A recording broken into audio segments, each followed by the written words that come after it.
सागरदेगी के मजलिस इत्तेहादुल मुस्लिमीन के उम्मीदवार जनाब महबूब आलम साहब, मैं आप तमाम से ये गुजारिश और रिक्वेस्ट करने आया हूँ कि आने वाले असम्बली के चुनाव में जो 27 तारीख के दिन 26 तारीख को जो पोलिंग है उसमें आप तमाम लोग एक होकर मुत्तहदा अपने वोट का इस्तेमाल करिए और यहाँ से जनाब महबूब आलम साहब को अपना MLA बनाकर बंगाल के असम्बली में भिजाइए। मैं आपको ये बताने को आया हूँ कि पिछले 60 साल से आप लोग ने कभी कांग्रेस को वोट दिया तो कभी वाम को वोट दिया और फिर 10 साल से बंगाल में TMC की सरकार है। ये मुर्शिदाबाद का ज़िला है और यहाँ पर आप देखते हैं कि बरसों से आपने कांग्रेस को वोट देकर यहाँ पर कामयाब किया।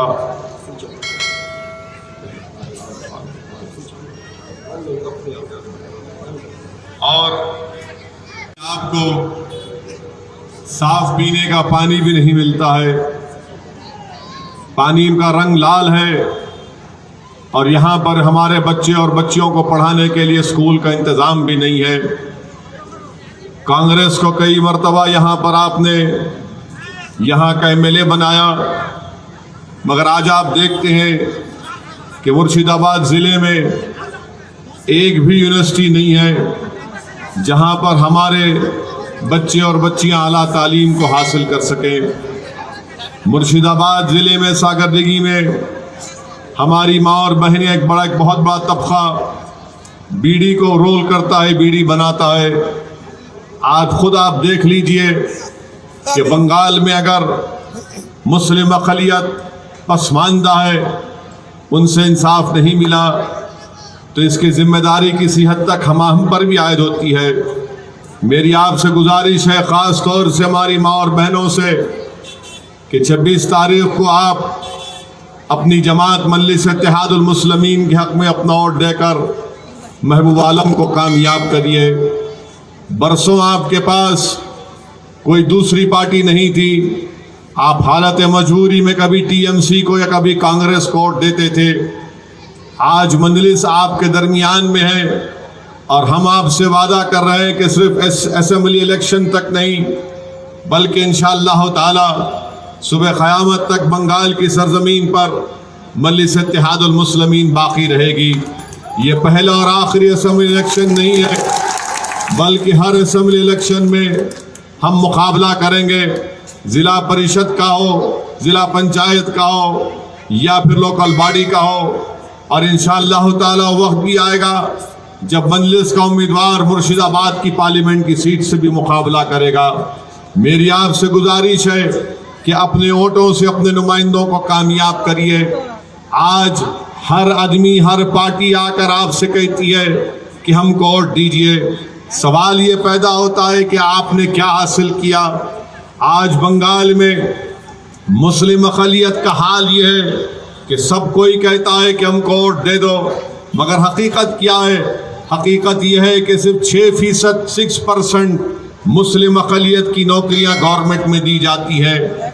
सिर्फ 11% हमारे बच्चे हायर एजुकेशन में तालीम हासिल कर रहे हैं। 16% मुस्लिम लड़कियां और लड़कियां ऐसे हैं जो 9 साल और 14 साल के दरमियान में हैं, जो कभी स्कूल को नहीं गए। मेरे अजीज दोस्तों और बुजुर्गों, आज बंगाल की जेल में 38% मुस्लिम पॉपुलेशन अंडर ट्रायल है। हर मैदान में हम पीछे हैं। मेरी आपसे एक ही गुजारिश है कि ये नाइंसाफ़ी का अगर खात्मा करना है तो हमको आपको मिलकर अपनी पार्टी जिसका इम्तियाजी निशान पतंग है, पतंग के निशान पर वोट देकर कामयाब करिए। ये कांग्रेस पार्टी की ही वजह से, कांग्रेस पार्टी की कमज़ोरी ही की वजह से आज नरेंद्र मोदी भारत के वजीर आज़म है। कांग्रेस पार्टी की नाकामियों का खमियाजा आप पर हमको भुगतना पड़ता है। अगर कांग्रेस पार्टी अच्छी होती तो इस देश में बीजेपी कामयाब नहीं होती। मगर कांग्रेस पार्टी की ही वजह से आज पूरे मुल्क में एक नफरत का माहौल पैदा हो चुका है। अगर देश का प्रधानमंत्री नरेंद्र मोदी है तो इसकी बहुत बड़ी जिम्मेदारी कांग्रेस पार्टी पर आयद होती है। मेरे अजीज दोस्तों और बुजुर्गों, मेरी आपसे गुजारिश है कि यही कांग्रेस पार्टी थी जब बाबरी मस्जिद के ताले खोले गए थे, यही कांग्रेस पार्टी थी जिसके दौर में बाबरी मस्जिद को शहीद कर दिया गया था, यही कांग्रेस पार्टी इख्तिदार में थी, पावर में थी जब दिल्ली की सड़कों पर मासूम सिखों के खून से होली खेली गई थी। मेरे अजीज दोस्तों और बुजुर्गों, आज आप देखते हैं कि कांग्रेस पार्टी हर भारत में हर रियासत में ख़त्म हो चुकी है। आज यही कांग्रेस पार्टी के लोग असदुद्दीन ओवैसी पर इल्ज़ाम लगाते हैं कि असदुद्दीन ओवैसी वोट काटने के लिए आए हैं। मैं हमारे गयूर भाइयों से कहना चाहूँगा, हमारी इज़्ज़तदार माँ और बहनों से कहना चाहूँगा, यही कांग्रेस पार्टी महाराष्ट्र में शिवसेना जैसी फिरका परस्त पार्टी को सपोर्ट करके वहाँ पर उद्धव ठाकरे को अपना चीफ मिनिस्टर बनाती है। यही कांग्रेस पार्टी जिसकी सपोर्ट कर रही है महाराष्ट्र में, वो शिवसेना का उद्धव ठाकरे असेंबली में खड़े होकर कहता है कि हमको फख्र है कि हमने बाबरी मस्जिद को शहीद किया। मेरी इज़्ज़तदार माँ और बहनों, मेरे अजीज दोस्तों और बुजुर्गों, यकीनन मुल्क में हमको बीजेपी के बढ़ते हुए कदमों को रोकना है, बीजेपी को शिकस्त देना है, क्योंकि जब से नरेंद्र मोदी देश के प्रधानमंत्री बने हैं, देश का तो काम नहीं कर सकते, मगर वो हमेशा इस बात की कोशिश कर रहे हैं कि इस देश की जो खूबसूरती है, भाईचारगी है, मोहब्बत है, इसका डाइवर्सिटी है, इसको हमेशा के लिए कमज़ोर करके रख देना। आज मैं बताना चाह रहा हूँ आपको कि जब यही नरेंद्र मोदी की सरकार ने CAA का कानून पार्लियामेंट में लेकर आया तो पूरी भारत की पार्लियामेंट में दुनिया ने देखा कि अगर कोई था जिसने नरेंद्र मोदी के सामने आंखों में आंखें डालकर उसके 306 MPs की आंखों में आंखें डालकर किसी ने CAA के कानून को फाड़ दिया तो उसका नाम असदुद्दीन ओवैसी था। मेरे अजीज दोस्तों और बुजुर्गों, यही बीजेपी ने मुस्लिम हमारी बहनों से झूठा हमदर्दी का दावा किया और ट्रिपल तलाक जैसा गैर कानूनी कानून बना दिया। ट्रिपल तलाक का कानून जो बनाया गया उस इंसाफ नहीं मिलेगा बल्कि उससे नाइंसाफी की जाएगी। मेरे अजीज दोस्तों और बुजुर्गों, आज बंगाल में बीजेपी के 18 MP जीत कर आ गए, इसका जिम्मेदार कौन है? मुझ पर उंगली उठाने वालों, मैं तुमसे पूछ रहा हूं, क्या कांग्रेस की कमजोरी की वजह से, क्या ममता बनर्जी की कमजोरी की वजह से, क्या बीजेपी के यहाँ पर 18 MP कामयाब कैसे हो गए?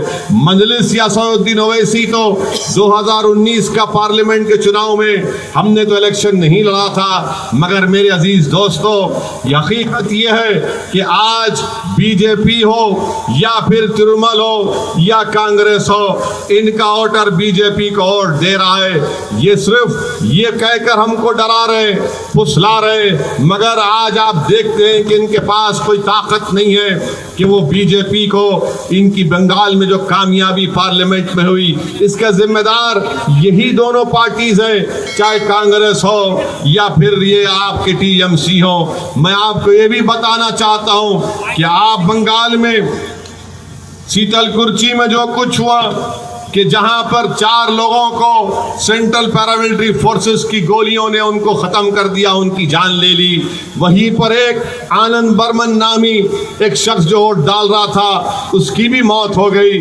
मैं इसकी मौत के बाद बीजेपी कहती है कि ऐसे शीतलकुची के तरह और 4-5 वाक़यात होंगे।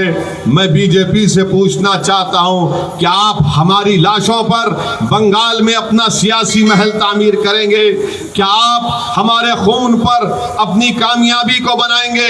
आखिर ये कौन सी राजनीति है कि एक 4 लोग मर जाते हैं, एक बच्चा मर जाता है तो आप कहते हैं कि शीतलकुची की तरह और 4-5 वाक़यात किए जाएंगे? क्या बंगाल में बहने वाले गरीब की खून की कीमत नहीं है, चाहे वो मुसलमान हो या राजवंशी हो? ये इंसान है। क्या मरने वालों के ख्वाब नहीं थे? क्या मरने वालों के घर में बीवी और बच्चे नहीं थे? क्या मरने वालों के माँ बाप नहीं थे कि जवानी में उनकी जवानी को, जिंदगी को छीन लिया गया? मेरे अजीज दोस्तों और बुजुर्गों, याद रखिए मेरी इस बात को, अगर आप बीजेपी और आरएसएस के नापाक अज़ाइम में उनको रोकना चाहते हैं तो मेरी आपसे गुजारिश है कि आपकी पार्टी मजलिस इत्तेहादुल मुस्लिमीन को अपने वोट से कामयाब करिए, दुआ करिए। और मैं आपको मुबारकबाद भी देता हूँ कि इंशाअल्लाह ताला आज रात से रमज़ान शुरू होगा। मुझे यकीन है कि रमज़ान के मुबारक महीने में हम तमाम लोग रोज़ा भी रखेंगे और कसरत से अल्लाह की बारगाह में दुआ करेंगे ताकि इस सागरदिघी के असम्बली हल्के से, विधानसभा से, यहाँ से महबूब आलम को आप कामयाब करिए। आज आपके पास मजलिस इत्तेहादुल मुस्लिमीन आई हुई है। बीजेपी जब से सरकार में आई है, देश के कोने कोने में कभी मॉब लिंचिंग हो जाती है, तो कभी किसी को पीने का पानी अगर कोई जाकर किसी इबादत गाह में पीता है तो उसको 14 साल के बच्चे को मारा और पीटा जाता है। यही बीजेपी की ताईद की बिना पर, यही संघ परिवार की ताईद की बिना पर आप देखते हैं कि ये संघ परिवार से ताल्लुक़ रखने वाले लोग रसूलुल्लाह सल्लल्लाहु अलैहि वसल्लम की शान में गुस्ताखी भी करते हैं। और बीजेपी की जो सरकार उत्तर प्रदेश में है नरे योगी की, वो उसको गिरफ्तार भी नहीं करती।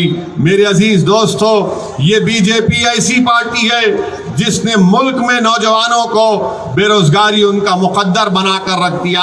आज आप देखते हैं कि पूरे मुल्क में कोरोना फैल रहा है, इंजेक्शन की जरूरत है वैक्सीन की, तो नरेंद्र मोदी को इसकी फिक्र नहीं है। कई बंगाल में आपके अस्पताल में चले जाइए, आपको कोरोना का इंजेक्शन है मगर बीजेपी इंजेक्शन नहीं देती। आखिर इसका जिम्मेदार कौन है? नरेंद्र मोदी तो बड़ी बड़ी भाषण करते हैं, बड़ी बड़ी बातें करते हैं, मगर इनको देश चलाना नहीं आता। ये बांग्लादेश तो चले गए और बांग्लादेश में जाकर नरेंद्र मोदी ने वहां पर बांग्लादेश के जनता से कहा कि मैंने बांग्लादेश के लिए सत्याग्रह किया, मगर यही बंगाल में आज देखते हैं कि बीजेपी के लोग कहते हैं कि मुर्शिदाबाद में घुसपैठी घुसे हैं, मुर्शिदाबाद में बांग्लादेशी हैं। खुद दिलीप घोष ने कहा था कि 1 करोड़ से ज्यादा लोग बंगाल में बांग्लादेशी हैं। आखिर ये कब तक ये नफरत फैलाते रहेंगे?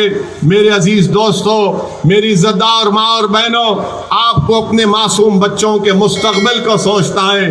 आपको अगर अपने इस सागरदिघी में अपने बच्चों के लिए, अपनी बेटियों के लिए स्कूल की जरूरत है, यहाँ पर कॉलेज की जरूरत है, साफ पीने के पानी की जरूरत है, और सबसे ज्यादा आपको जरूरत है कि आपकी एक आजाद सियासी आवाज हो जो बंगाल के असेंबली में जाकर गूंजे।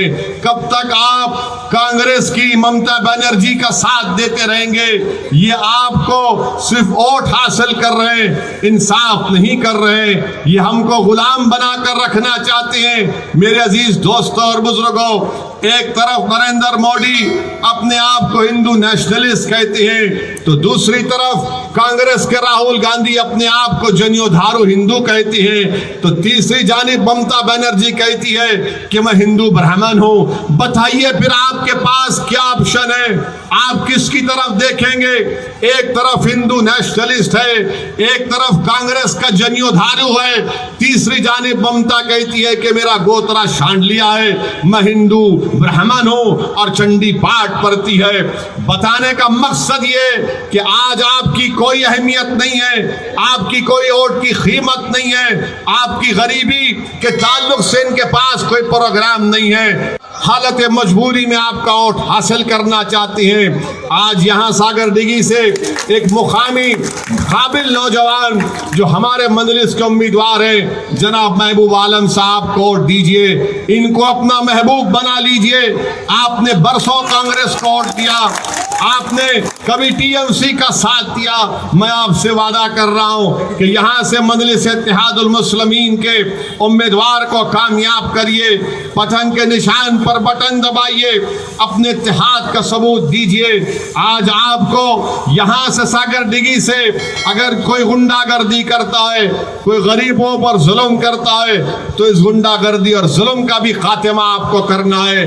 आपको इस सागरदिघी में, मुर्शिदाबाद में आप अंदाजा लगाइए कि 50% हमारी बहनें बीड़ी का काम करती हैं, रोल करती हैं, मगर यही नरेंद्र मोदी की हुकूमत एक कानून को लेकर आया जिसका अगर अमल होगा तो कानून का बहुत बड़ा नुकसान हमारे बीड़ी बनाने वाले कारोबार पर पड़ने वाला है। इसीलिए हम आपसे अपील कर रहे हैं कि इस सागरडिगी से नरेंद्र मोदी को अगर हराना है तो महबूब आलम को आपको वोट देना है। आप बीजेपी को हराएंगे, रोकेंगे इंशाअल्लाह ताला। कांग्रेस पार्टी में दम कम नहीं है, कांग्रेस पार्टी बिल्कुल कमजोर पड़ते जा रही है। अब कांग्रेस पार्टी में वो ताकत भी नहीं है कि बीजेपी को रोक सके। आज भारत देश में एक नई सियासी क़यादत की आपको जरूरत है। हम कब तक इन लोगों इन पार्टीज की गुलामी करेंगे? हम कब तक डर डर कर जिंदगी गुजारेंगे? हम कब तक अपनी जबानों को नहीं खोलेंगे? हम कब तक हमारे मासूम बच्चे और बच्चियों के तालीम के मुस्तकबिल को बर्बाद होता देखते रहेंगे? हम कब तक अपने नौजवानों की जिंदगियों को जेल की सलाखों के पीछे सड़ता हुआ देखेंगे? मेरी आपसे गुजारिश है कि आइए एक नए दौर का आगाज करिए और बंगाल में एक तारीख को बनाइए, ताकि यहाँ से महबूब आलम आपके वोट के जरिए जब एमएलए बनकर जाएगा तो सिर्फ सागरडिगी नहीं बल्कि ना सिर्फ मुर्शिदाबाद बल्कि पूरे बंगाल के गरीब आवाम की एक ताकत और आवाज और पहचान बनेगा। मेरी आप तमाम से गुजारिश है कि मुत्तहिदा तौर पर 26 अप्रैल के दिन अपने वोट के जरिए पतंग के निशान पर बटन दबाकर अपनी पार्टी को कामयाब करिए। अस्सलाम वालेकुम व रहमतुल्लाहि व बरकातहू।